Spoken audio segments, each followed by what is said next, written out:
The sound of coins hitting the wooden bar echoed through the Silver Dollar Saloon like gunshots in the Colorado Territory evening.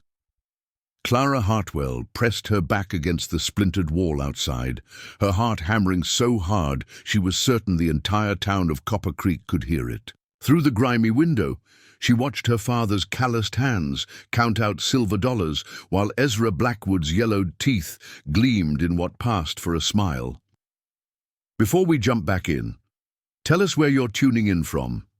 And if this story touches you, make sure you're subscribed, because tomorrow I've saved something extra special for you. $50 and the deed to the northern pasture. Silas Hartwell's voice carried through the thin walls, slurred from hours of drinking, but still sharp with greed. That's what we agreed on. Ezra Blackwood leaned back in his chair, his expensive coat a stark contrast to the rough-hewn surroundings. And the girl comes with no questions asked. Clean slate, you might say. Clara's stomach lurched. She had known this moment would come eventually. Her father had been hinting at it for weeks, ever since the last of their cattle had died from the harsh winter and the bank had started sending letters about overdue payments. But hearing the words spoken aloud, hearing her life reduced to dollars and property lines, made her legs shake beneath her worn cotton dress.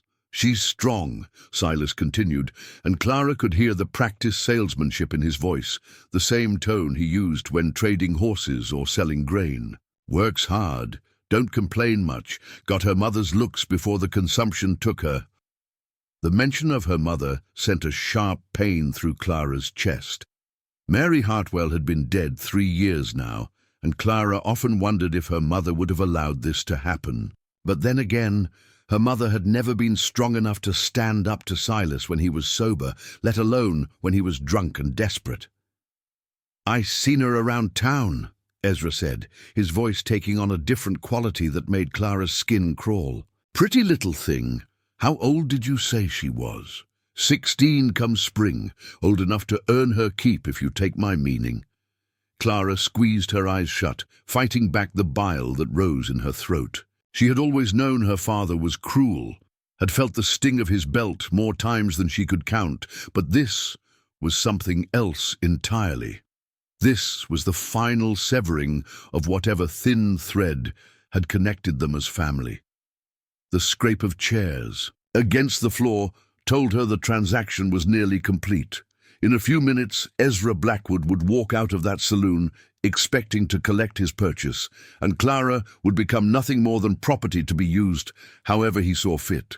She had heard whispers about Blackwood's previous acquisitions, young women who arrived at his trading post and were never seen in town again. Clara's bare feet made no sound as she crept away from the saloon window, her mind racing with possibilities. She could run, disappear into the mountains that surrounded Copper Creek like protective giants, but winter was coming, and she had no supplies, no money, nowhere to go. The nearest town was 40 miles through hostile territory, and a young woman traveling alone would face dangers far worse than staying. She could confront her father, beg him to reconsider, but she knew it would be useless. Silas Hartwell had made up his mind the moment Ezra Blackwood had made his offer. To him, Clara was just another asset to be liquidated, no different from the livestock or farm equipment he had already sold to pay his debts. The sound of boots on the wooden boardwalk made her freeze. Through the yellow glow of the saloon's windows, she could see 2 figures shaking hands. The deal was done. In moments, they would come looking for her, and her life as she knew it would be over. That was when she saw Sheriff Thomas Brennan. He was walking down Main Street with his usual measured pace, his badge catching the lamplight, as he made his evening rounds. Clara had never spoken to the sheriff directly, but she had observed him from a distance many times. Unlike most of the men in Copper Creek, there was something steady about him, something that suggested he might actually listen if someone needed help. Without thinking, Clara stepped out of the shadows and into his path. Sheriff Brennan stopped, Immediately, his hand instinctively moving toward his weapon before he recognized her as harmless. "Miss Hartwell, what are you doing out here this time of evening?" Clara opened her mouth to speak, but no words came. How could she explain what was happening? How could she tell this respected man that her own father had just sold her like a piece of livestock? The shame of it made her cheeks burn, and she found herself staring at the ground instead of meeting his eyes. "Are you hurt?" Brennan's voice was gentler now, and he took a small step closer. "Did something happen?" Before Clara could answer, the saloon doors burst open with a crash that echoed down the empty street. Silas Hartwell stumbled out first, followed closely by Ezra Blackwood. Both men were clearly drunk, though Blackwood carried his liquor better than Clara's father. "There she is," Silas called out, his voice carrying the jovial tone he always used when he thought he was being clever. "Clara, girl, come over here. Got someone I want you to meet." Sheriff Brennan's eyes moved between Clara and the two men, approaching, and she could see him taking in the situation. The late hour, Clara's obvious distress, the way both men were eyeing her like she was something they owned. His jaw tightened almost imperceptibly. "Evening, Silas," Brennan said, his voice carefully neutral. "Ezra, bit late for socializing, isn't it?" Ezra Blackwood's smile was all teeth and no warmth. "Just conducting some business, Sheriff. Nothing that concerns the law." "That depends," Brennan replied, and Clara noticed how his hand remained near his gun. "What kind of business involves a young lady out on the street at this hour?" Silas laughed, the sound harsh and grating. "Nothing improper, if that's what you're thinking. Just made an arrangement with Mr. Blackwood here. Clara's going to work for him, help out at his trading post. Good opportunity for a girl with no prospects." The words hit Clara like physical blows. No prospects, as if her entire worth as a human being could be reduced to her usefulness to men like her father and Ezra Blackwood. Sheriff Brennan studied Clara's face, and she could see him noting her pale complexion, the way her hands trembled at her sides, the fear that she couldn't quite hide. "Is that right, Miss Hartwell? Is that something you want to do?" The question caught everyone off guard. In Copper Creek, as in most frontier towns, young women rarely had much say in their own fate. Fathers made decisions, and daughters obeyed. The idea that Clara's opinion might actually matter seemed to surprise even her. Clara started, then stopped. What could she say? That her father had sold her for $50 and a piece of land? That she would rather die than go with Ezra Blackwood? That she had been praying for someone, anyone, to help her? "She's eager to start," Silas interrupted, shooting Clara a warning look. "Aren't you, girl?" Clara felt the weight of 3 pairs of eyes on her, waiting for her response. Her father's glare promised punishment if she spoke out of turn.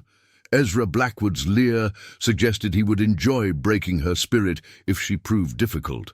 But Sheriff Brennan's gaze was different.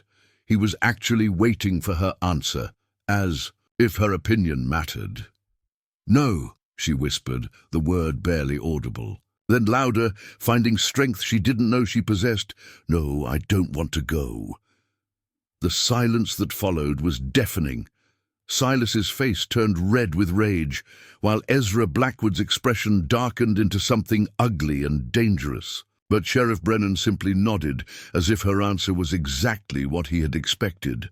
"Well then," Brennan said, his voice calm but carrying an undertone of steel, "seems like we have a problem." Ezra stepped forward, his hand moving to the knife at his belt. "Now hold on there, Sheriff. This is a private matter between me and Silas.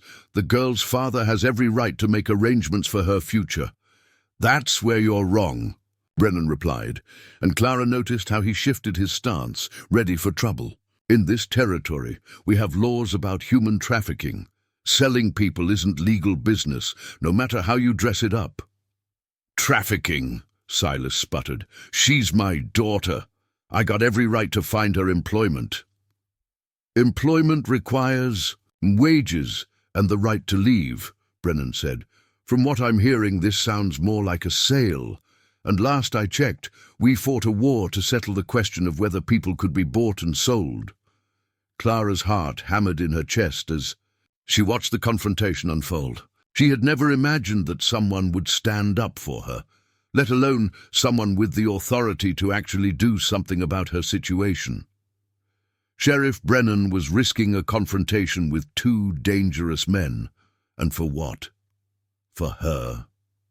Ezra Blackwood's face had gone cold, his earlier joviality replaced by something far more menacing. "You're making a mistake, Sheriff. I'm an important man in this territory. I have friends in Denver, connections you wouldn't want to cross." "Maybe so," Brennan replied, unmoved. "But right here in Copper Creek, I'm the law.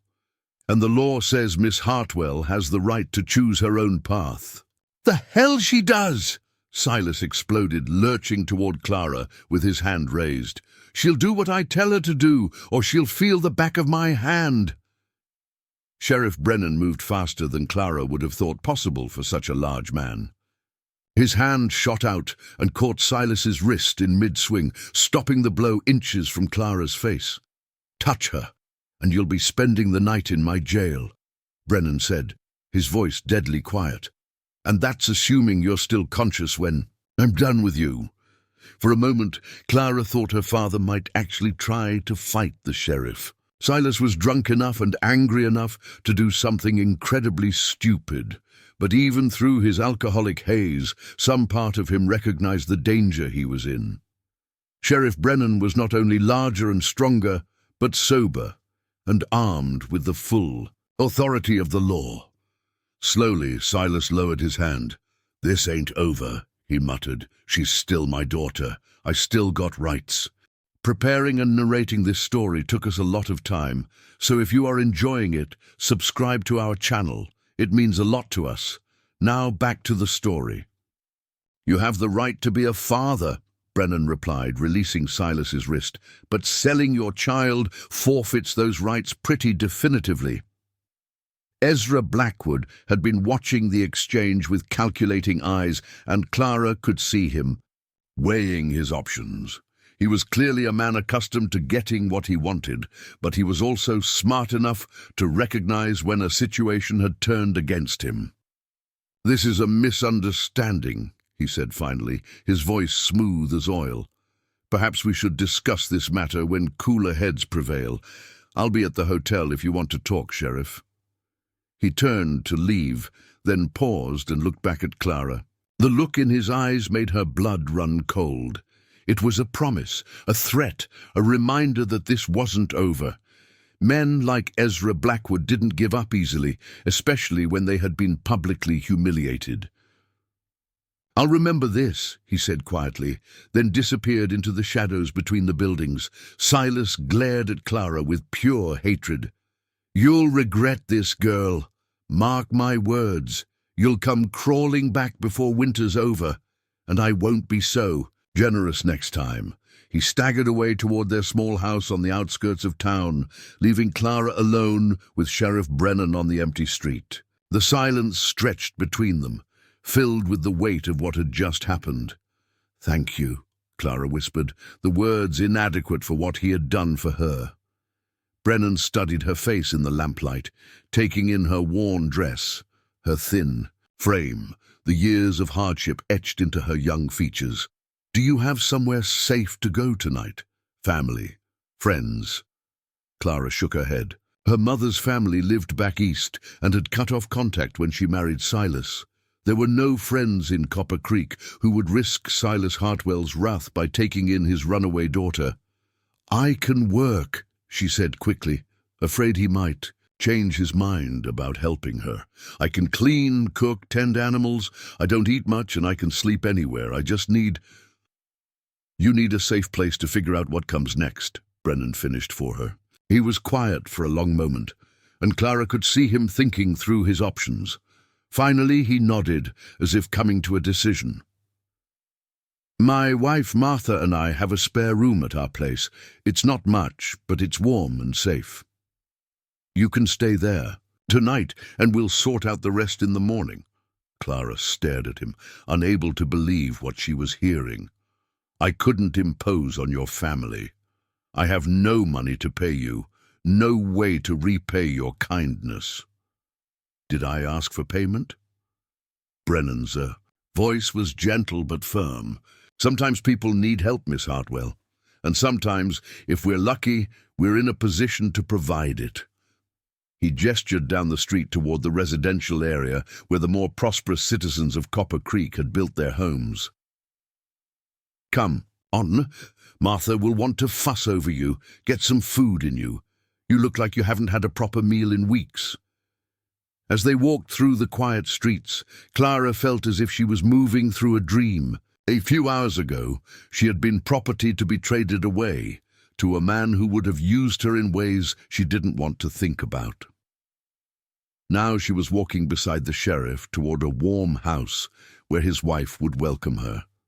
A stranger. Simply because she needed help. "Why?" she asked suddenly, stopping in the middle of the street. "Why are you helping me? You don't know me, don't owe me anything." Sheriff Brennan paused, his expression thoughtful in the moonlight. "My Martha and we always wanted children but were never blessed with any. Maybe that makes us more aware of what children should have, what they deserve. Every young person deserves a chance to choose their own path, to be more than just someone else's property." He resumed walking, and Clara hurried to keep up. "Besides," he added, "I took an oath to protect the people of this town. That includes protecting them from their own families when necessary." The Brennan house was modest but well-maintained, with flower boxes under the windows and a small vegetable garden visible in the moonlight. Warm light glowed from within, and Clara could see the silhouette of a woman moving around inside. "Martha," Sheriff Brennan called as he opened the front door, "we have a guest." A woman in her 40s appeared in the doorway, wiping her hands on her apron. She had kind eyes and graying hair pulled back in a practical bun. When she saw Clara, her expression immediately softened with concern. "Thomas, what's happened? This child looks half-starved." "This is Clara Hartwell," Brennan explained. "She needs a safe place to stay tonight. I'll explain the details later." Martha Brennan didn't hesitate. She immediately took Clara by the arm and guided her into the warm kitchen. "Of course, dear. You're welcome here as long as you need. Are you hungry? I have stew warming on the stove." Clara's stomach chose that moment to growl loudly, reminding her that she hadn't eaten since breakfast. She blushed with embarrassment, but Martha just smiled and ladled a generous portion of stew into a bowl. "Sit, eat," Martha commanded gently, placing the bowl in front of Clara along with a thick slice of bread. "We can talk when you've gotten some food in you." The stew was rich and warming, with tender pieces of beef and vegetables that actually had flavor. Clara tried to eat slowly, to maintain some dignity, but she was so hungry that she found herself wolfing down the food. Martha and Sheriff Brennan watched with the satisfied expressions of people who enjoyed feeding others. "When did you last have a proper meal?" Martha asked, her voice gentle but concerned. Clara swallowed a bite of bread, thinking, "I'm not sure. My father, he's been selling off everything we own to pay debts. Food has been scarce for a while. Now." She saw the look that passed between the Brennans, a communication that spoke of years of marriage and shared values. They were good people, Clara realized, the kind of people she had always hoped existed but had rarely encountered in her short, difficult life.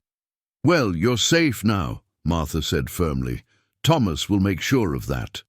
Sheriff Brennan nodded. "Ezra Blackwood is a problem, though. He's not the type to give up easily, especially when he thinks he's been cheated out of something he paid for." "He paid my father," Clara said bitterly, $50 and a deed to some land. I saw the money change hands." "That doesn't make it legal," Brennan replied, "and it certainly doesn't make it right. But Blackwood has connections, influence. He'll try to find another way to get what he wants." The implications of his words settled over Clara like a cold. Shadow. Even here in this warm kitchen with these kind people, she wasn't truly safe. Ezra Blackwood was still out there, still believing he owned her, still planning to collect on his investment. "What can I do?" she asked, hating the helplessness in her own voice. Sheriff Brennan leaned back in his chair, his expression thoughtful. "For now, you stay here where it's safe. Tomorrow I'll have a talk with Blackwood, make it clear that any attempt to force you to honor that so-called contract will land him in jail. And if that doesn't work, then we'll cross that bridge when we come to it," he said firmly. "But Clara, I want you to understand something. You're not alone anymore. Martha and I, we don't abandon people who need help." Martha reached across the table and patted Clara's hand. "That's right, dear. You're part of our family now, for as long as you need to be." Clara felt tears prick at her eyes. Family. She couldn't remember the last time someone had used that word about her in a positive way. With her father, family had meant obligation, servitude, fear. But these people were offering her something different, something she had dreamed about but never expected to find. "I don't know how to repay you," she whispered. "You don't need to repay anything," Martha said gently. "Sometimes the best thing we can do is pass kindness forward. Someday, when you're in a position to help someone else, you'll know what to do." Sheriff Brennan stood up from the table. "I'm going to make another round through town, make sure Blackwood isn't causing any trouble. You two get acquainted, and Clara, try to get some rest. Tomorrow we'll start figuring out what comes next." As he reached for his hat, Martha called after him, "Thomas, be careful. Men like Blackwood can be dangerous when they don't get their way." "I know," he replied, kissing his wife's forehead. "Lock the door behind me and don't let anyone in except me." After he left, Martha led Clara to a small but comfortable bedroom at the back of the house. The bed was made up with clean sheets and a thick quilt, and there was even a wash basin with fresh water. "The nightgown on the bed should fit you," Martha said. "It was mine when I was younger, and there are clean clothes in the dresser if you want to change in the morning." Clara looked around the room, overwhelmed by its simple comfort. A window looked out onto the back garden, and there was a small bookshelf filled with well-worn volumes. It was more luxury than she had ever known. "Martha," she said as the older woman turned to leave, "why are you doing this? Really?" Martha paused in the doorway, her expression soft. "Because everyone deserves a chance, Clara. Everyone deserves to be treated with dignity and kindness. Your father forgot that, but it doesn't mean the whole world has." After Martha left, Clara sat on the edge of the bed trying to process everything that had happened. This morning, she had been trapped in a nightmare with no way out. Tonight, she was sitting in a clean room, her stomach full, surrounded by people who actually cared about her welfare. But even as she tried to feel grateful, she couldn't shake the memory of Ezra Blackwood's eyes, the cold promise in his voice when he said he would remember this. Men like him didn't give up easily, and they had long memories for perceived slights. She changed into the nightgown Martha had left for her, marveling at its softness against her skin. When was the last time she had worn something clean and comfortable? She couldn't remember. Outside, she could hear Sheriff Brennan returning from his patrol, his low voice mixing with Martha's as they talked in the kitchen. She couldn't make out the words, but their tone was serious, concerned. They were talking about her, about what to do next, about the danger that still lurked in the shadows. Clara pulled the quilt up to her chin and stared at the ceiling. For the first time in years, she was warm, fed, and safe. But she also knew that this was just the beginning. Tomorrow would bring new challenges, new dangers, new decisions that would shape the rest of her life. As she drifted toward sleep, she thought about her mother, wondering what Mary Hartwell would think of her daughter's situation. Would she be proud that Clara had finally found the courage to stand up for herself? Would she approve of the Brennans and their unexpected kindness? The last thing Clara remembered before sleep took her was the sound of Sheriff Brennan checking the locks on the doors and windows, making sure his house was secure. For the first time in her life, someone was protecting her, watching over her, making sure she was safe. It was a feeling she could get used to if the world would let her. Clara woke to the smell of bacon frying and coffee brewing, scent so foreign to her usual morning routine that for a moment she couldn't remember where she was. Sunlight streamed through the clean window beside her bed, illuminating dust motes that danced in the golden air. The bed beneath her was soft, the quilt warm, and for the first time in months she had slept through the night without waking to the sound of her father stumbling home drunk or the crash of furniture being thrown around in one of his rages. Then reality crashed back over her like cold water. The trading, Sheriff Brennan, the Brennans' kindness, and somewhere out there, Ezra Blackwood waiting. She dressed quickly in the clean clothes Martha had left for her, marveling at how they fit as if they had been made for her. The fabric was soft cotton, a pale blue that brought out her eyes, and there were even stockings without holes. When she looked at herself in the small mirror above the wash basin, she barely recognized the girl staring back at her. Clean, well-dressed, rested. She looked like someone who mattered. The kitchen was warm and inviting when she entered, with Martha humming softly as she tended the stove, and Sheriff Brennan reading a newspaper at the table. He looked up when she appeared, offering her a gentle smile that made something tight in her chest loosen just a fraction. "Morning, Clara. Sleep well?" She nodded, still not entirely comfortable with casual conversation. In her father's house, mornings had been times to stay quiet and invisible until Silas either left for the day or passed out again. The idea that someone might actually want to talk to her, might care about how she had slept, was still foreign. Martha turned from the stove with a plate piled high with eggs, bacon, and thick slices of bread toasted golden brown. "Sit, dear. You need to keep your strength up." Clara accepted the plate gratefully, though part of her worried about eating so much food when she had no way to pay for it. The Brennans seemed to read her hesitation, because Sheriff Brennan folded his newspaper and leaned forward. "Clara, I want you to understand something. This isn't charity, and you're not a burden. Martha and I discussed it last night, and we'd like you to stay here as long as you need to. Consider it your home." The word home hit her like a physical blow. She had lived in the same house with her father for 16 years, but it had never felt like a home. It had been a place of survival, of walking on eggshells, of constant fear. This kitchen, with its warm light and kind voices, felt more like home after one night than anywhere she'd ever been. "I can work," she said quickly, the same words she had offered the night before. "I can earn my keep. I'm good with animals and I know how to preserve food, mend clothes, keep house." Martha sat down across from her, reaching over to pat her. "And we know you can work, dear, and if it makes you feel better, there's always plenty to do around here. But you're not a servant, and this isn't a business arrangement. You're part of our family now." Before Clara could respond, a sharp knock at the front door made all three of them freeze. Sheriff Brennan's hand moved instinctively toward his gun, and Martha's face went pale.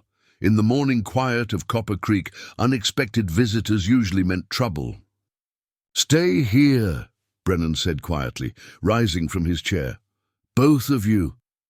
Clara's heart hammered as she watched him walk toward the front of the house. Through the kitchen window she could see a figure on the front porch, but the angle made it impossible to identify who it was. She held her breath, waiting.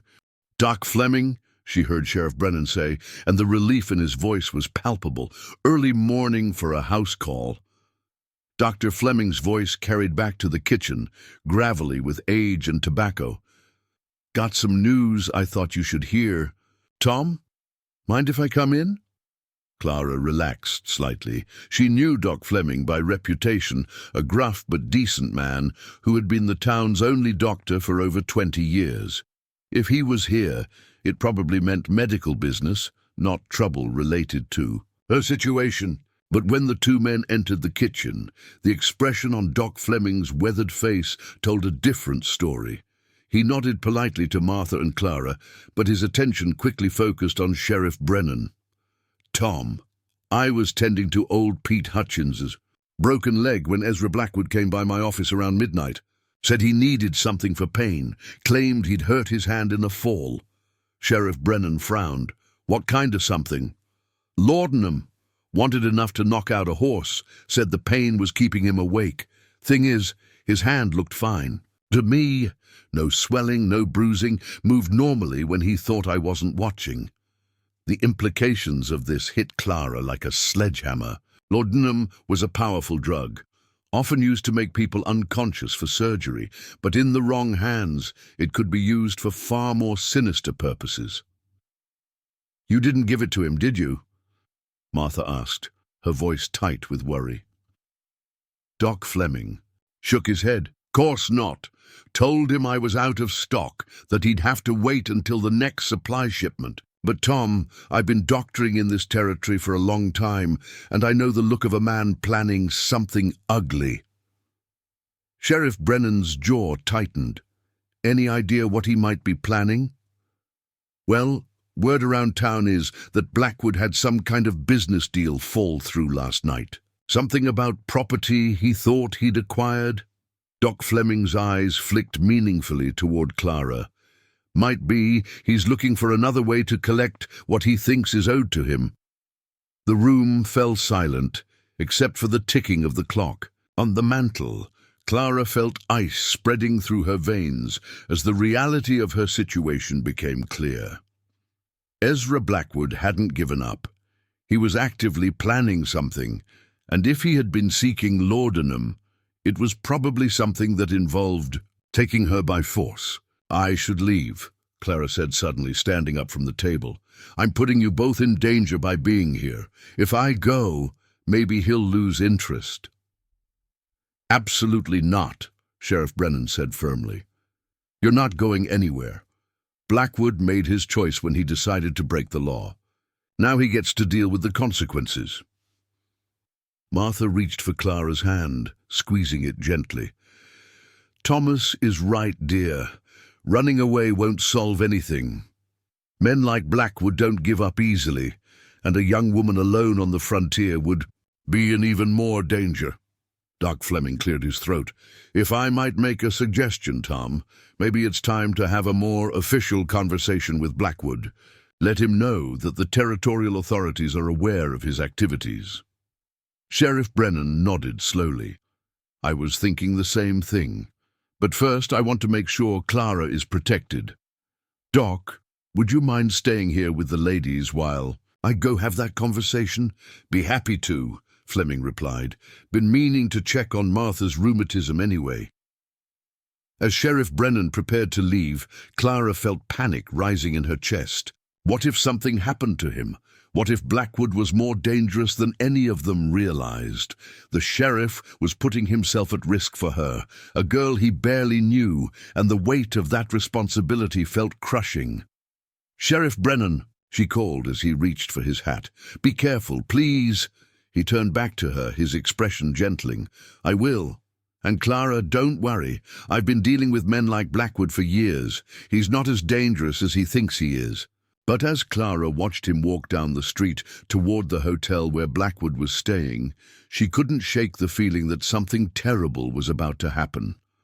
Martha seemed to sense her distress, because she immediately began bustling around the kitchen, cleaning up breakfast and chattering about mundane household tasks. It was clearly an attempt to keep Clara distracted, and she was grateful for it, even though her mind kept wandering to worst-case scenarios. "Now then," Martha said, hanging up her dish towel, "Doc Fleming, how about that examination? And Clara, why don't you help me with the mending? I've got a basket full of clothes that need attention." They settled in the sitting room, where warm sunlight streamed through lace curtains and made everything feel peaceful and normal. Doc Fleming examined Martha's hands and pronounced her rheumatism improved, while Clara focused on repairing a torn seam in one of Sheriff Brennan's shirts. "You're good with a needle," Martha observed, watching Clara's neat, even stitches. "Where did you learn to sew like that?" "My mother taught me before she died," Clara replied, surprised to find that talking about her mother didn't hurt as much as it used to. "She said a woman needed to know how to take care of herself and her family." "Smart woman," Doc Fleming said, settling back in his chair with a cup of Martha's coffee. "Your mother was Mary Henderson before she married your father, wasn't she? I remember her. Sweet girl, too good for the likes of Silas Hartwell." Clara looked up from her sewing, startled. It had been so long since anyone had spoken about her mother as a real person, rather than just a cautionary tale about marrying the wrong man. "You knew her?" "Delivered you, as a matter of fact," Doc Fleming said with a gentle smile. "Your mother was so proud, kept saying you were the most beautiful baby she'd ever seen. Had plans for you, big plans." "What kind of plans?" Clara asked, though part of her wasn't sure she wanted to know. Learning about the life her mother had envisioned for her might make her current situation feel even more tragic. "She wanted you to have choices," Martha said softly, clearly remembering conversations with Mary Hartwell. "Your mother used to talk about sending you back east for schooling, maybe to live with her sister in Philadelphia. She wanted you to see more of the world than just Copper Creek." The idea that her mother had dreamed of a different life for her was both comforting and heartbreaking.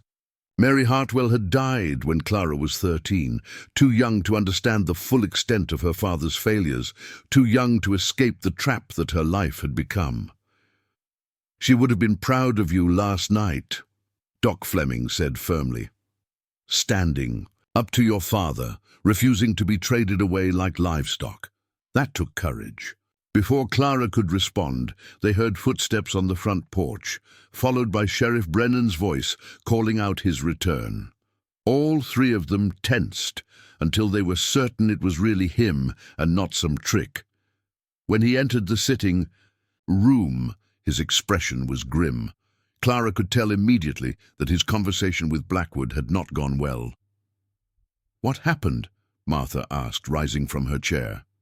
Sheriff Brennan removed his hat and ran a hand through his hair, a gesture Clara was beginning to recognize as a sign of frustration. "Blackwood's gone. Checked out of the hotel early this morning, said he had business in Denver, but the desk clerk mentioned that he seemed to be in a hurry, left without settling his full bill."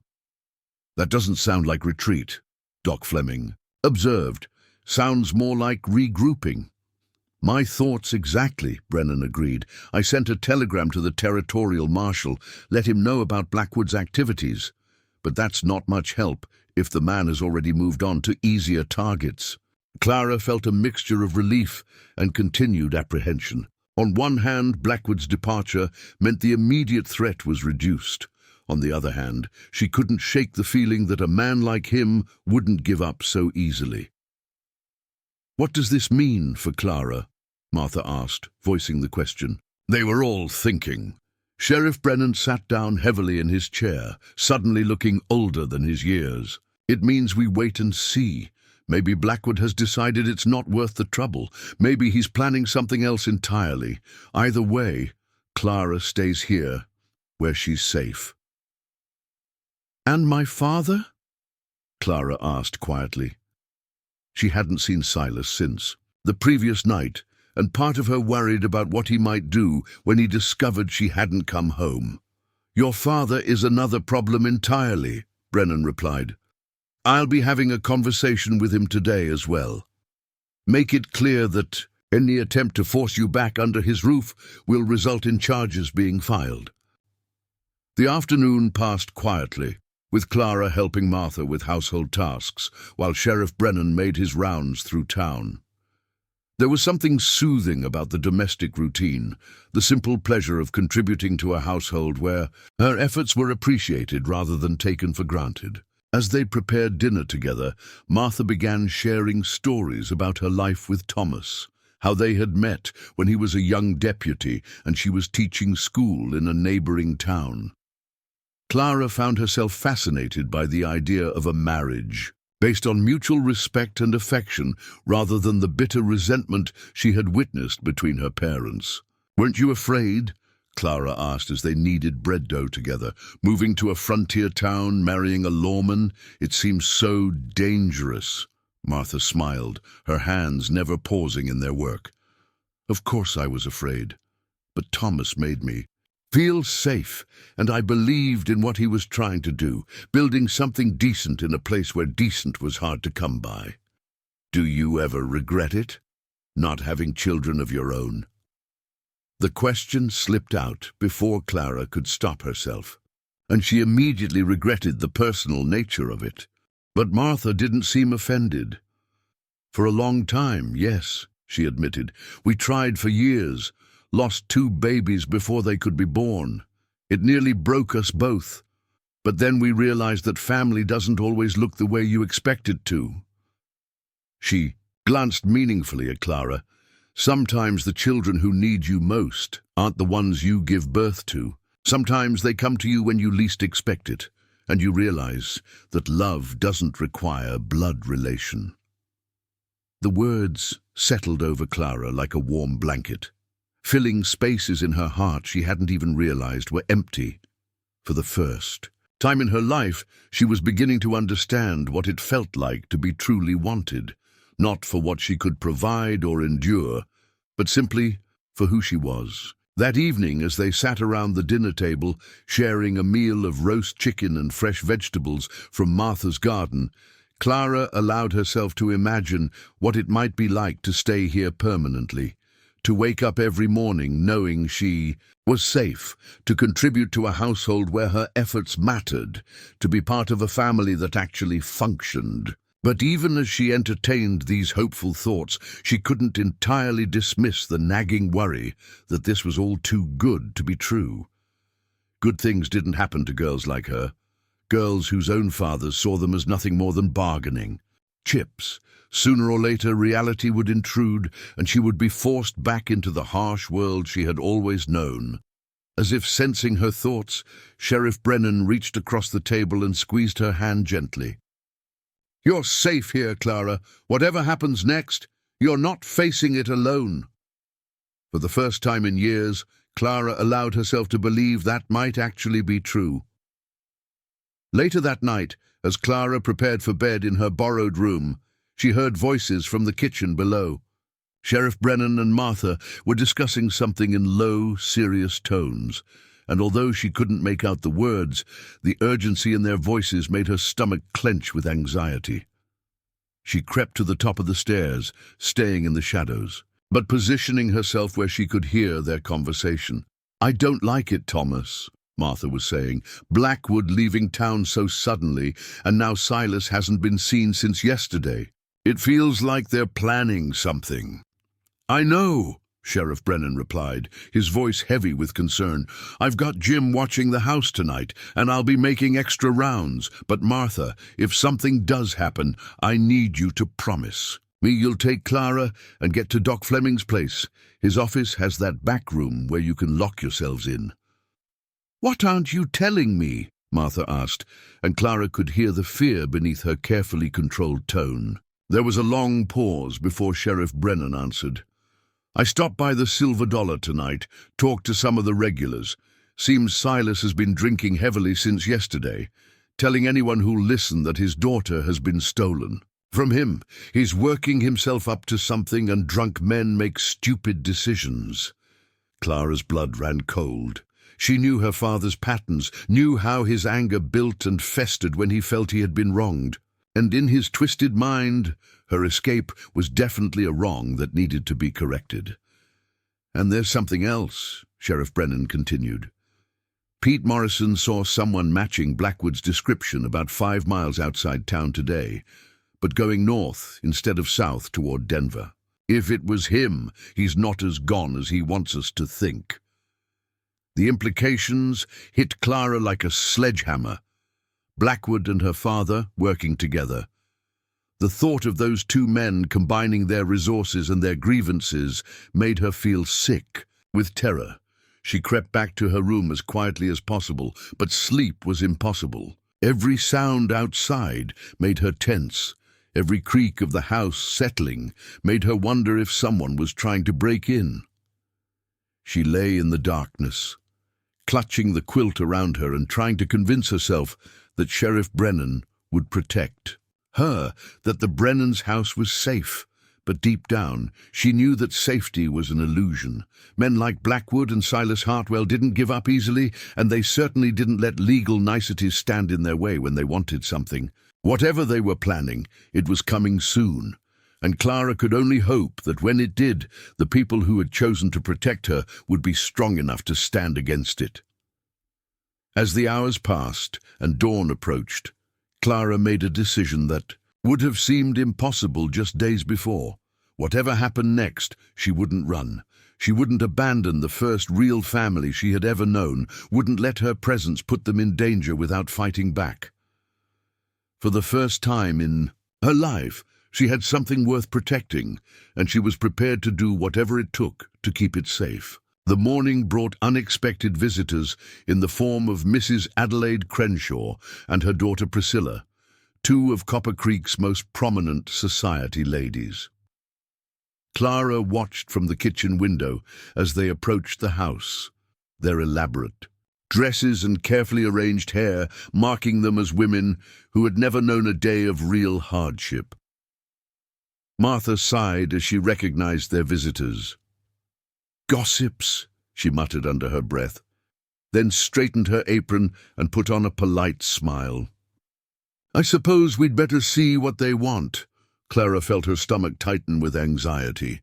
She had heard enough about the Crenshaws to know that they thrived on scandal and were quick to pass judgment on anyone who didn't meet their rigid standards of propriety. A girl who had been traded by her own father would certainly provide them. With weeks of entertainment, Mrs. Crenshaw swept into the parlor with the air of someone conferring a great favor by her presence. She was a large woman with steel-grey hair and small, calculating eyes that took in every detail of the room as if appraising its worth. "Martha, dear," she began in a voice that dripped false sweetness, "I heard the most extraordinary story yesterday evening. Something about Thomas taking in that Hartwell girl. Surely there must be some misunderstanding." Priscilla Crenshaw, a pale young woman who seemed to exist solely to echo her mother's opinions, nodded vigorously. "Yes, Mama heard that the girl was involved in some sort of unseemly business transaction. We simply had to come and hear the truth from you directly." Clara felt heat rise in her cheeks. The way they spoke about her as if she weren't standing right there made her feel like an object of curiosity rather than a human being. But before she could respond, Martha stepped forward with a grace that made Clara admire her even more. "Clara is staying with us because she needed help," Martha said firmly. "That's what decent people do when someone is in trouble. They help." Mrs. Crenshaw's eyebrows rose dramatically. "But my dear Martha, surely you understand the position this puts you in. Taking in a girl of questionable reputation, harboring someone who has defied her father's authority. What will people think?" "I find I care very little what people think when it comes to doing what's right," Martha replied, her voice carrying a steel beneath the politeness. Clara watched the exchange with growing amazement. She had never seen anyone stand up to the Crenshaws before. In Copper Creek, their opinion carried significant weight, and their disapproval could make life difficult for anyone who crossed them. Priscilla leaned forward conspiratorially. "But Mother, surely you've heard about the money. They say her father received actual payment for her like she was livestock at market." The casual cruelty of the statement hit Clara like a physical blow. She had thought the shame of what her father had done would be her private burden to bear, but clearly the entire town was already discussing it as entertainment. "What I've heard," came Sheriff Brennan's voice from the doorway, "is that some people in this town have too much time on their hands and too little compassion in their hearts." Both Crenshaw women startled at his unexpected appearance, their faces reddening with embarrassment at being caught gossiping. Sheriff Brennan's presence filled the room with quiet authority, and Clara could see them reassessing their position. "Sheriff Brennan," Mrs. Crenshaw said, attempting to regain her composure, "we were simply concerned about the propriety of the situation. A young, unmarried woman living in your home, it does raise questions about appearances." "The only question it raises," Brennan replied evenly, "is whether this community will protect its most vulnerable members or abandon them to wolves. I know which side Martha and I choose to be on." The silence that followed was thick with tension. Clara could see Mrs. Crenshaw weighing her options, trying to decide whether pushing the issue was worth potentially antagonizing the town's sheriff. Finally, she rose from her chair with exaggerated dignity. "Well, I can see that our concerns are unwelcome here. Come, Priscilla, we have other calls to make." As they swept toward the door, Mrs. Crenshaw paused and looked directly at Clara for the first time. "I do hope, young lady, that you appreciate the position your presence has put these good people in. The burden of scandal follows those who harbor it." After they left, the house seemed to exhale with relief. Clara sank into a chair, her hands shaking with a mixture of anger and humiliation. "Don't let them upset you," Martha said gently, settling beside her. "Adelaide Crenshaw has never had an original thought in her life, and she mistakes cruelty for virtue." "But they're right about one thing," Clara said miserably. "My being here does put you in a difficult position. People will talk, and it could hurt Sheriff Brennan's reputation." "Let them talk," Brennan said firmly. "My reputation was built on doing what's right, not on what makes certain people comfortable. Anyone who would judge me for helping someone in need isn't someone whose opinion I value."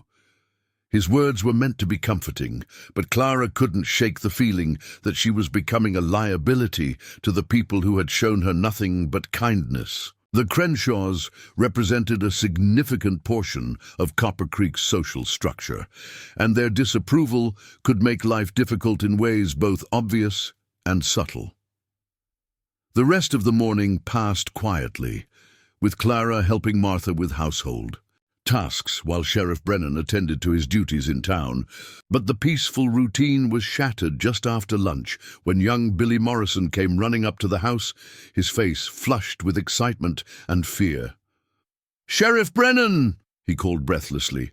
"My pa says you need to come quick. There's trouble at the Morrison place."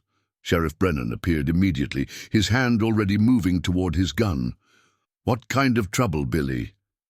"Strangers, sir. 2 men on horseback, asking questions about a girl. Said they were looking for stolen property, claimed they had legal papers. Pa told them to move along, but they got real angry about it." Clara's blood turned to ice. She knew without being told that the 2 men were Blackwood and her father, and that their legal papers were probably the bill of sale Silas had signed in the Silver Dollar. "Did they say anything else?" Brennan asked, already reaching for his rifle. Billy nodded vigorously. "Said they'd be back tonight with more. Men if the girl wasn't returned to her rightful owner. Pa said to tell you they looked like they meant business." Sheriff Brennan's jaw tightened. "Martha, take Clara to Doc Fleming's office. Lock yourselves in the back room and don't come out until I come for you personally." "Thomas." "No," Martha protested. "If there are multiple men involved, you can't face them alone. Send for help from the territorial marshal." "There's no time," Brennan replied grimly. "And I won't have them terrorizing innocent families while we wait for reinforcements." Clara stepped forward, her heart pounding but her voice steady. "This is my fault. Let me go with them. If I surrender myself, maybe they'll leave everyone else alone." "Absolutely not," both Brennans said simultaneously, their voices firm, with shared determination. "Clara," Sheriff Brennan said gently but firmly, "what your father did was wrong, and what Blackwood is planning is illegal. You are not property to be traded or stolen. You're a person with rights, and those rights will be protected." Despite her fear, Clara felt a surge of something she had rarely experienced, the feeling of being truly valued.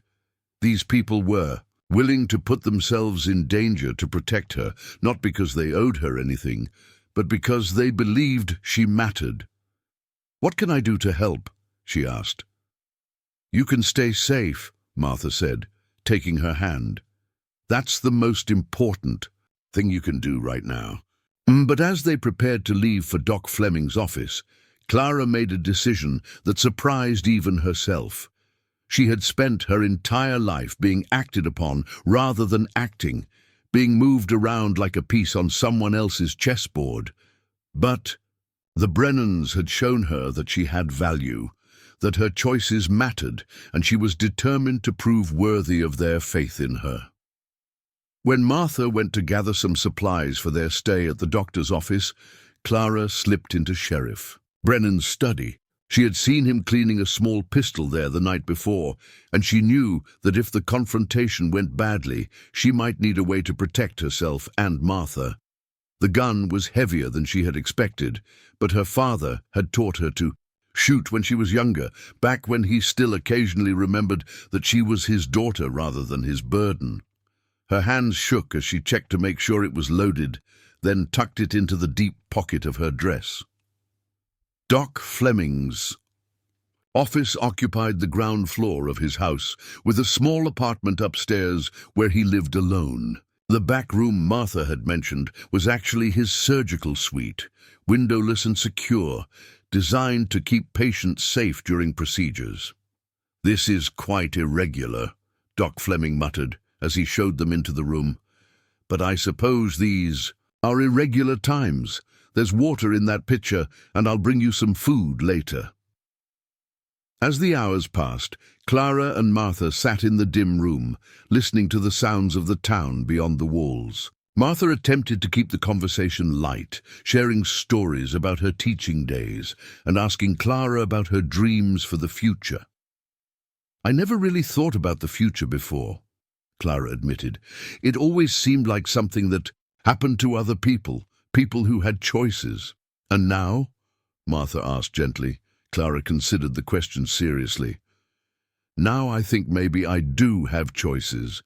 Maybe I can be more than just something that happens to other people." As evening approached, they could hear increased activity in the street outside. Voices carried on the wind, some shouting, some arguing. Clara's anxiety grew with each passing hour, imagining all the ways the confrontation could go wrong. Then, just as the sun was setting, they heard gunshots. The sound was sharp and unmistakable, echoing through the town like thunder. Clara and Martha both froze, straining to hear more. One shot, then another, then a rapid series that made Clara's heart race with terror. "Thomas," Martha whispered, her face pale with fear. More shouts followed, closer now, and the sound of running feet on the wooden boardwalks. Clara could hear men calling to each other, but the words were indistinct, muffled by distance and walls. "I have to go," Clara said suddenly, standing up from her chair. "I have to see what's happening." "Absolutely not," Martha said firmly. "Thomas gave us specific instructions to stay here until he comes for us." But Clara was already moving toward the door, driven by a compulsion she couldn't fully explain. "What if he's hurt? What if they need help? I can't just sit here while people are getting shot because of me." Before Martha could stop her, Clara had unlocked the door and slipped out into the main part of Doc Fleming's office. The older man was nowhere to be seen, probably treating wounded men somewhere in town. The street outside was chaos. People were running in all directions, some toward the commotion and others away from it. Clara could see the glow of torches and lanterns gathered near the center of town, where the sheriff's office was located. She made her way carefully through the shadows, staying close to buildings and avoiding the main street where possible. As she got closer to the disturbance, she could make out individual voices and began to understand what was happening. "Drop your weapons!"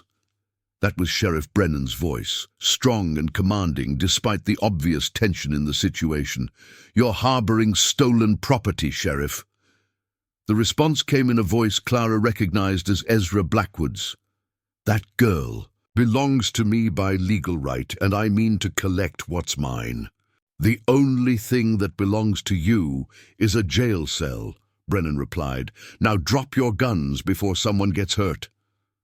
Clara crept closer, positioning herself where she could see the confrontation. Sheriff Brennan stood in the middle of the street, his rifle trained on two mounted men. One was definitely Blackwood, his expensive coat and confident posture unmistakable even in the flickering torchlight. The other was her father, swaying slightly in his saddle, clearly drunk, but still dangerous. Behind them, partially hidden, in the shadows, Clara could see at least two more men on horseback. Blackwood had brought reinforcements just as he had threatened. "You're outnumbered, Sheriff," Blackwood called out, his voice carrying the confidence of a man who believed. He held all the cards. "Be reasonable about this, hand over the girl, and we'll ride out of town peacefully." "And if I refuse?" Brennan asked, though his tone suggested he already knew the answer. Silas Hartwell spoke up for the first time, his words slurred but venomous. "Then we'll burn this whole damn town down until we find her. She's my daughter, and no tin-badge lawman is going to keep me from collecting what's owed." The casual threat against innocent townspeople made Clara's blood boil. These men were willing to hurt anyone who stood in their way, and it was all because of her.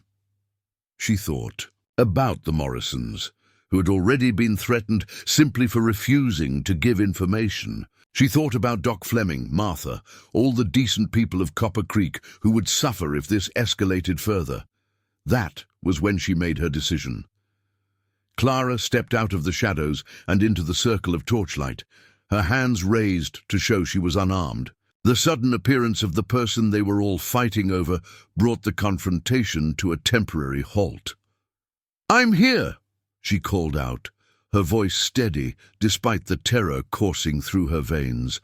"You want me? Here I am." Sheriff Brennan's face went white with shock and anger. "Clara, get back! Get out of here now!" But Clara ignored him, focusing instead on the mounted men who represented everything she had been running from. Blackwood's face split into a triumphant grin, while her father looked vindicated, as if her appearance proved he had been right all along. "Smart girl," Blackwood said, dismounting from his horse. "Saves us all a lot of trouble." As he approached her, Clara slipped her hand into her pocket, feeling the weight of the pistol hidden there. She had one advantage that none of these men suspected, and she was prepared to use it if necessary. But before Blackwood could reach her, Sheriff Brennan stepped between them, his rifle now pointed directly at the other man's chest. "You take one more step toward her, and it'll be your last," Brennan said quietly, his voice carrying a deadly certainty that made even Blackwood pause. The street fell silent, except for the crackling of torches and the nervous shifting of horses. Clara realized that this was the moment everything would be decided, the moment when all the forces that had been building would finally collide. She also realized that for the first time in her life, she wasn't just a victim of circumstances beyond her control. She had choices to make, actions to take, a voice that could change the outcome of events. Whatever happened next, Clara Hartwell was ready to fight for the life and the family she had finally found. The standoff stretched like a taut wire ready to snap. Clara could feel the weight of the hidden pistol in her pocket, but more than that, she could feel the weight of her own choices pressing down on her shoulders. For 16 years, she had been pushed and pulled by forces beyond her control, but now she stood at the center of a moment that would define not just her future, but the futures of everyone she had come to care about. Ezra Blackwood's eyes glittered with predatory satisfaction as he studied her, clearly believing that her appearance meant his victory was assured. Behind him, the two additional men he had brought shifted restlessly in their saddles, hands hovering near their weapons. These weren't townspeople or even legitimate business partners. They had the hard faces and casual violence of men who solved problems with bullets. "There's no need for anyone to get hurt here, Sheriff," Blackwood said, his voice carrying mock reasonableness. "The girl came out on her own, which shows she understands the situation. Her father has every legal right to determine her future, and I have a valid contract." Sheriff Brennan's grip on his rifle never wavered, but Clara could see the tension in his shoulders, the way his eyes kept flicking between the multiple threats arrayed against him. He was outnumbered and outgunned, but his resolve hadn't faltered for an instant. "Legal contracts don't cover human trafficking," Brennan replied, "and fathers don't have the right to sell their children like cattle." Silas Hartwell urged his horse forward, his face flushed with alcohol and righteous indignation. "That girl is my blood. I got every right to see she don't end up a burden on decent folks. You got no call interfering with family business." The word family from her father's lips hit Clara like a slap. This man who had beaten her, neglected her, and finally tried to trade her away for whiskey money was still claiming parental authority over her life. The hypocrisy of it ignited something fierce and hot in her chest. "Family?" Clara stepped forward, her voice carrying further than she had intended. "You stopped being my family the moment you counted out that money in the silver dollar. Family doesn't sell each other to the highest bidder." Her father's face darkened with rage. "You ungrateful little witch! After everything I'd done for you, keeping a roof over your head, feeding you when I barely had enough for myself. This is how you repay me, by shaming me in front of the whole town." The lies came so easily to him that Clara wondered if he actually believed them. In his version of events, he was the long-suffering father, making sacrifices for an ungrateful daughter. The reality of her life, the hunger, the fear, the constant walking on eggshells around his violent moods, had been completely rewritten in his mind. "You want to talk about shame?" Clara's voice grew stronger with each word. "You want to talk about what you've done for me? Then let's tell everyone the truth about what kind of father you really are." She turned to address the growing crowd of townspeople who had gathered at a safe distance to watch the confrontation unfold.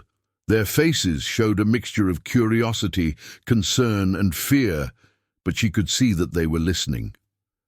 "My father hasn't provided for me in years," she called out, her voice carrying clearly in the still evening air. "I've been taking care of myself since my mother died, working other people's farms for pennies, mending clothes for food, doing whatever it took to survive while he drank away everything we had." Murmurs rippled through the crowd. Many of these people had employed Clara over the years, had seen her thin frame and worn clothes, had wondered about her home situation, but felt it wasn't their place to interfere. "She's lying," Silas shouted, but his voice carried the desperation of a man who knew his secrets were being exposed. "Don't listen to her. She's been poisoned against me by these do-gooders who don't understand how the world works." Clara felt a cold calm settle over her, the same feeling she had experienced when facing down bullies at school or standing up to her father during his worst rages. Fear was still there, but it was overshadowed by a fierce determination to speak her truth. "Am I lying about the nights you came home drunk and looking for someone to hit?" she continued. "Am I lying about selling our furniture? Our mother's jewelry, everything that had any value to pay for your drinking? Am I lying about the times I went to bed hungry because you'd spent the food money at the Silver Dollar?" Each word hit her father like a physical blow, and she could see him struggling to maintain his pose of righteous authority. The crowd was shifting, their sympathy clearly moving away from him and toward the young woman who was courageously exposing the ugly truth of her life. Ezra Blackwood, however, seemed unmoved by the emotional testimony. If anything, Clara's obvious strength and spirit seemed to make her more valuable in his eyes, not less. "Touching story," he said coldly, "but it doesn't change the facts. A contract was signed, money was exchanged, and property was transferred. The girl's personal feelings about her father are irrelevant to the legal reality of the situation." Sheriff Brennan's voice cut through the evening air like a blade. "The only legal reality here is that you're about to be arrested for conspiracy to commit kidnapping." Blackwood's facade of civility finally slipped, revealing the cold calculation beneath. "I don't think so, Sheriff. You see, I've done some research on you. Thomas Brennan, appointed sheriff by territorial authority, but that authority only extends to crimes committed within town limits. We're standing in the street, which technically makes this federal jurisdiction." Clara saw Sheriff Brennan's jaw tighten as he realized the legal trap Blackwood was trying to spring. The man had clearly planned this confrontation carefully, choosing the location and timing to maximize his advantages. "Furthermore," Blackwood continued, clearly enjoying his perceived advantage, "I have documents signed by federal authorities in Denver authorizing the recovery of stolen property. So you see, Sheriff, you're the one operating outside the law here." He reached into his coat and withdrew a folded paper, holding it up for all to see. Clara couldn't read it from her position, but the official-looking seal was visible even in the torchlight. "Forged documents won't help you," Brennan said, but Clara could hear the uncertainty creeping into his voice. If Blackwood really did have federal authorization, it would complicate things considerably. "Prove they're forged," Blackwood challenged. "Prove you have authority to interfere with the federal recovery operation, or step aside and let us complete our lawful business." The crowd began to murmur among themselves, unsure now about the legal complexities being thrown around. Clara could see doubt creeping into some faces, uncertainty about who really had the authority to resolve this situation. That was when she realized that all the legal maneuvering, all the arguments about jurisdiction and contracts were missing the most important point. This wasn't really about law or authority or even money. This was about whether she would be allowed to control her own destiny or whether she would remain someone else's property for the rest of her life. "Stop," she said, her voice cutting through the argument. "All of you just stop." The unexpected command from the person at the center of the dispute brought a momentary silence to the street. Clara used that silence to step forward, positioning herself where everyone could see her clearly. "You want to talk about property rights and contracts and legal authority?" she said, addressing Blackwood directly. "Then let's talk about the only authority that really matters here, my authority over my own life." She reached into her pocket and withdrew the pistol, holding it steady despite the trembling in her hands. The crowd gasped and stepped back, while the mounted men behind Blackwood reached for their own weapons. "I am not property," Clara continued, her voice growing stronger with each word. "I am not livestock to be traded or stolen goods to be recovered. I'm a human being with the right to choose my own path, and I choose not to go with you." Blackwood's face went white with rage. "Put that gun down, girl. You don't know what you're doing." "I know exactly what I'm doing," Clara replied. "I'm choosing to fight for the first real family I've ever known. I'm choosing to protect the people who have shown me kindness when they could have turned away. I'm choosing to be something more than a victim." Sheriff Brennan started to move toward her, his face tight with concern. "Clara, you don't need to do this. Let me handle it."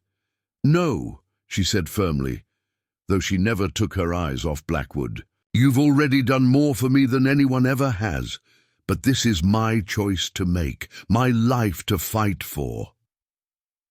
The moment stretched taut, with everyone waiting to see what would happen next. Clara could feel the weight of all their attention, but more importantly, she could feel the weight of her own newfound strength. For the first time in her life, she was not afraid of the consequences of standing up for herself, Blackwood's calculation was evident as he weighed his options. He still had more men and more firepower, but the situation had become far more complicated than he had anticipated. A public confrontation with an armed young woman defending her freedom was not the kind of attention he wanted to attract. "You're making a mistake," he said finally, his voice low and threatening. "I always collect what's owed to me one way or another. If not tonight, then another time. I'm a patient man."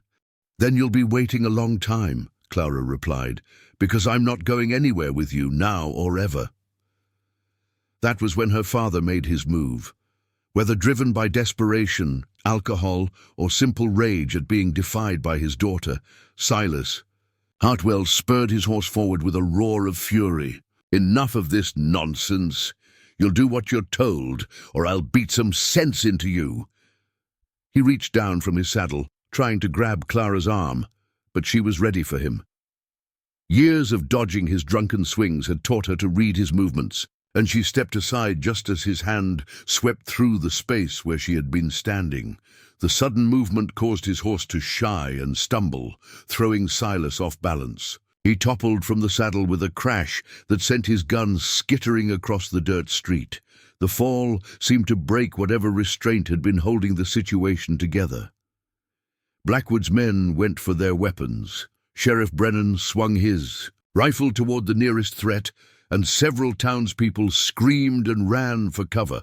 Clara found herself in the middle of chaos, with gun barrels swinging in all directions and men shouting threats and commands. But instead of the paralyzing fear she had expected, she felt a strange calm descend over her. This was the moment she had been unconsciously preparing for her entire life, the moment when she would either find the strength to fight for her freedom or lose it forever. She kept her pistol trained on Blackwood, who had drawn his own weapon, but seemed uncertain about whether to fire on a young woman in front of half the town. His hesitation was the opening Sheriff Brennan needed. "Drop it, Blackwood. It's over." But Blackwood's men were not bound by the same political considerations that restrained their boss. One of them, a hard-faced man with scars on his hands, raised his rifle toward Sheriff Brennan with clear intent to kill. Clara didn't think, didn't hesitate, didn't weigh the consequences. She simply acted on the fierce protective instinct that had been growing in her heart since the Brennans had first shown her kindness. Her pistol swung toward the rifleman and fired. The shot was loud in the confined space of the street, echoing off the building walls like thunder. The scarred man cried out and grabbed his shoulder, his rifle falling from nerveless fingers. Clara had never shot another human being before, but her father's hunting lessons had served her well. She had aimed to disable, not to kill, but the message was clear. "The next one won't be a shoulder wound," she called out, surprised by the steadiness of her own voice. The confrontation might have escalated into a full gunfight then, but the sound of approaching hoofbeats changed everything. A new group of riders was coming down Main Street at a gallop, and the badge on the lead rider's chest caught the torchlight. "Federal Marshal!" the newcomer called out. "Everyone lower your weapons!" The arrival of legitimate federal authority changed the entire dynamic of the confrontation. Blackwood's forged papers would not stand up to scrutiny by a real federal marshal, and his hired guns knew better than to start a fight with legitimate law enforcement. Marshal Harrison was a tall, weathered man with the kind of quiet authority that came from years of dealing with frontier violence. He took in the scene quickly, his experienced eyes noting the positions of all the armed participants and the obvious tension in the air. "I got a telegram about human trafficking in this area," he said, his voice carrying easily across the street. "Looks like I arrived just in time." Blackwood tried one last desperate bluff. "Marshal, I have federal authorization to recover stolen your property. This sheriff has been interfering with a legitimate operation." Marshal Harrison held out his hand. "Let me see those documents." Blackwood hesitated, clearly knowing that his forged papers would not fool a real federal official. That hesitation was all the confirmation the marshal needed. "Mr. Blackwood, you're under arrest for conspiracy to commit kidnapping, forgery of federal documents, and attempting to interfere with local law enforcement. Your associates are also under arrest as accomplices." The aftermath was swift and decisive. Blackwood and his men were disarmed and bound, while Silas Hartwell was helped to his feet and immediately arrested for child endangerment and conspiracy. The federal charges would ensure that all of them faced serious prison time. As the prisoners were being loaded into a wagon for transport to the territorial prison, Clara found herself standing in the middle of the street, still holding the smoking pistol, trying to process what had just happened. She had stood up to her father. She had shot a man to protect Sheriff Brennan. She had chosen to fight for her freedom instead of accepting the role of victim that had been forced on her for so long. Most importantly, she had discovered that she was capable of far more courage and strength than she had ever imagined. Sheriff Brennan approached her carefully, his expression mixing relief, pride, and concern. "Clara, are you all right?" She looked at him, this man who had risked everything to protect her, and felt her heart swell with gratitude and something deeper, something that felt like the beginning of real healing. "I'm more than all right," she said, finally lowering the pistol. "I'm free." The weeks that followed brought a transformation to Copper Creek that went far beyond the simple resolution of Clara's situation. The story of a young woman who had stood up to her abusive father and defended her chosen family spread throughout the territory, inspiring other women who found themselves trapped in similar circumstances. Clara woke each morning in her room at the Brennan house with a sense of wonder that never quite faded. The simple luxury of clean sheets, warm meals, and voices that spoke to her with respect rather than contempt still felt miraculous. But more than the physical comforts, it was the emotional safety that transformed her daily experience from survival to actually living. Martha had thrown herself into the role of surrogate mother with a devotion that sometimes brought tears to Clara's eyes. She helped Clara learn to read beyond the basic level her mother had managed to teach her, sharing books from her own collection and discussing ideas that Clara had never imagined a woman could express freely. "Intelligence is not a privilege reserved for men," Martha said one afternoon as they sat in the parlor with a collection of books spread between them. "Your mother knew that, and she would be proud to see you embracing your potential." Clara traced the words on the page before her, a collection of essays by women writers from back east. The idea that women could publish their thoughts, could contribute to important conversations about society and justice, opened up possibilities she had never considered. "Do you think I could ever write something worth reading?" she asked hesitantly. Martha smiled warmly. "My dear, you've already lived a story worth telling. The courage you showed that night in the street, the way you refused to accept the role others tried to force on you, that's the kind of story that needs to be told." Sheriff Brennan's evening routine had expanded to include teaching Clara about the law and her rights as a citizen of the territory. He explained concepts like property rights, legal contracts, and the protections offered by territorial and federal statutes. "Knowledge is power," he said during one of their sessions. "The more you understand about your legal rights, the harder it becomes for anyone to take advantage of you." Clara absorbed these lessons with an intensity that sometimes surprised even her. After years of feeling powerless, learning about the systems designed to protect people like her felt like discovering a secret language that could shield her from future harm. The legal proceedings against Blackwood and her father moved through the territorial court system with satisfying efficiency. Federal Marshal Harrison had built an airtight case with multiple witnesses to the attempted human trafficking and clear evidence of the forged documents Blackwood had used to legitimize his scheme. When the trial date arrived, Clara found herself called as a witness to testify about her father's treatment and Blackwood's intentions. Standing in the courthouse, facing the men who had tried to control her fate, she felt a different kind of power than the desperate strength that had driven her actions during the confrontation. "Miss Hartwell," the territorial prosecutor asked, "can you describe for the court the circumstances that led to your father's agreement with Mr. Blackwood?" Clara looked directly at her father as she answered, seeing the man who had once terrified her reduced to a pathetic figure in prisoner's clothing. The fear he had instilled in her for so many years seemed almost incomprehensible now. "My father sold me for $50 and a deed to some worthless land," she said clearly. "He negotiated the price like I was livestock, discussing my potential. A value to Mr. Blackwood for purposes I prefer not to detail in mixed company." The courtroom murmured at her direct testimony, and she could see several women in the gallery nodding with approval at her courage to speak plainly about such an ugly transaction. "And how did you feel about this arrangement?" the prosecutor continued. "I felt like I was about to be murdered," Clara replied honestly. "Maybe not killed outright, but everything about who I was, everything I might become, was going to die.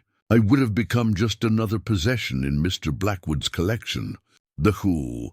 When Blackwood's defense attorney tried to paint her as a disobedient daughter who had been rightfully disciplined by her father, Clara's response silenced him completely. "Sir, if providing food, shelter and safety for a child constitutes grounds for that child's sale, then perhaps we need to examine what we consider acceptable parental behavior in this territory." The judge sentenced Silas Hartwell to 5 years in territorial prison for child endangerment and conspiracy. Blackwood received 15 years in federal prison for human trafficking, forgery, and conspiracy. His hired men received lesser sentences but would be spending significant time behind bars. As they left the courthouse after the sentencing, Clara felt a chapter of her life closing definitively. The men who had tried to control her destiny would not be free to threaten her again for many years, and by the time they were released, she would be a completely different person, living a completely different life. The question of her permanent legal status was resolved through an unusual but practical solution. Since Clara was still several months short of her 18th birthday, she needed a legal guardian to complete her transition to independence. The territorial court, impressed by the Brennans' obvious care for her welfare and Clara's own testimony about their treatment of her, granted them formal guardianship. "It's just a formality," Sheriff Brennan explained as they signed the papers in the judge's chambers, "but it ensures that no one can challenge your right to stay with us or question our authority to protect you." Clara looked at the document that officially made her part of the Brennan family, her name written in careful script next to theirs. It was a far different kind of paper than the bill of sale her father had signed, representing choice and protection rather than ownership and exploitation. The transformation in Copper Creek's social dynamics proved to be one of the most satisfying aspects of Clara's new life.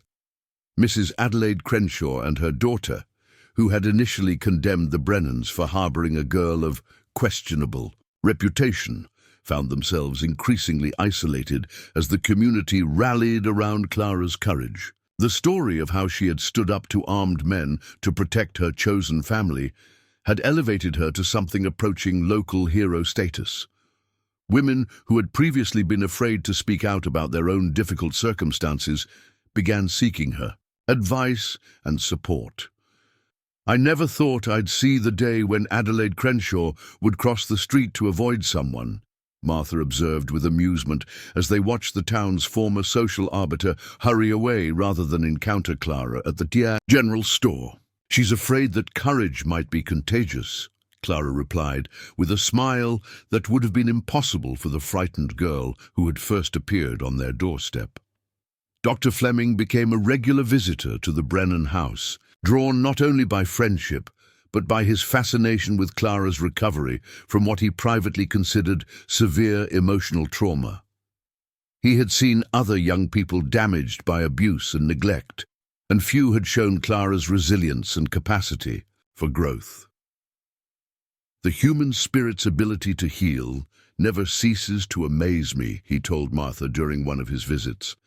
"That girl has transformed herself from victim to survivor to someone who actively helps others. It's remarkable." Clara's reputation for wisdom and courage began drawing visitors from other communities in the territory.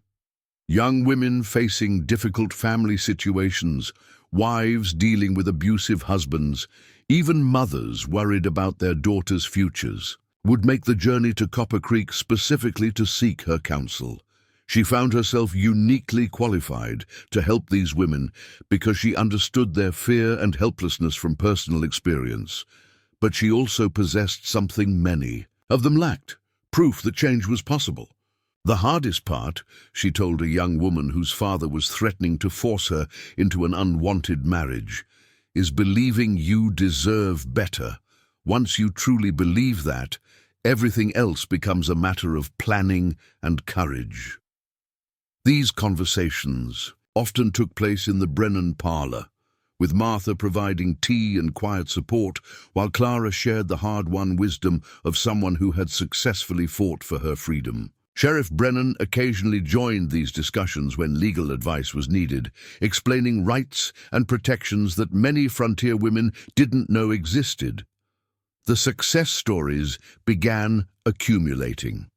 A wife who had been regularly beaten by her husband sought protection through the territorial court system. A young woman forced into unpaid labor by relatives asserted her right to wages and independent living. Each victory reinforced Clara's belief that individual courage could create broader social change. Spring brought news that would have once terrified Clara, but now filled her with a mixture of sadness and relief. Her father had died in territorial prison, succumbing to complications from the years of heavy drinking that had destroyed his health.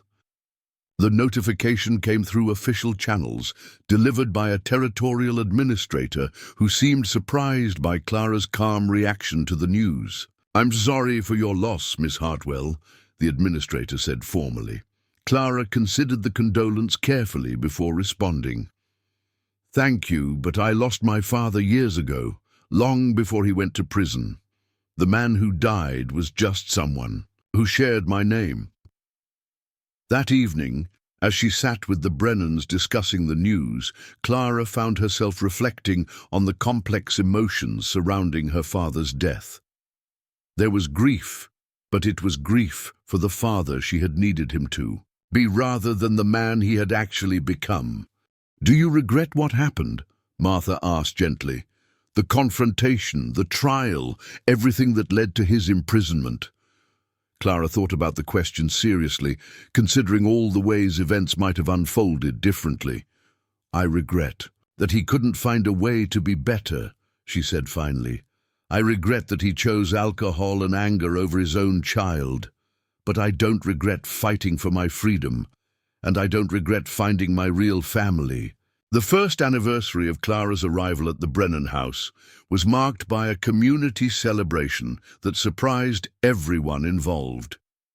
The townspeople of Copper Creek, led by some of the women Clara had helped throughout the year, organized a picnic in the town square to honor what they called Clara Hartwell Day. "This is embarrassing," Clara protested as Martha helped her dress for the event. "I didn't do anything that special." "You stood up for yourself when no one else would," Martha replied firmly. "You fought for your right to choose your own path, and in doing so, you showed other women that they could do the same. That's worth celebrating." The picnic was a revelation for Clara, who had never been the center of positive attention from an entire community. Children who had once whispered about the Hartwell girl now competed to sit near her during the outdoor feast. Women who had sought her advice throughout the year shared stories about how her example had changed their lives. "My husband hasn't," raised his hand to me since I told him about Clara Hartwell standing up to armed men, one woman confided. Sometimes knowing that someone else found the courage helps you find your own. Sheriff Brennan stood before the gathered crowd to make a formal speech, his usual quiet demeanor replaced by obvious pride and emotion. "A year ago, Martha and I thought we were simply helping someone in need," he began.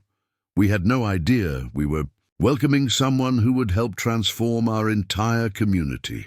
Clara Hartwell has shown us all what's possible when courage meets compassion, when someone refuses to accept that their circumstances define their future."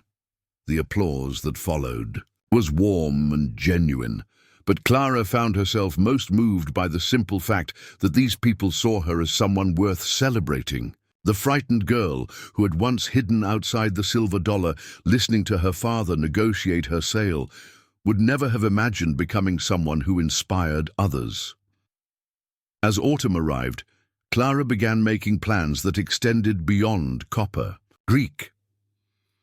Her education with Martha had progressed to the point where she was reading advanced texts on law, literature, and social reform. The territorial government had announced plans to establish a women's college in Denver, and Clara found herself seriously considering applying.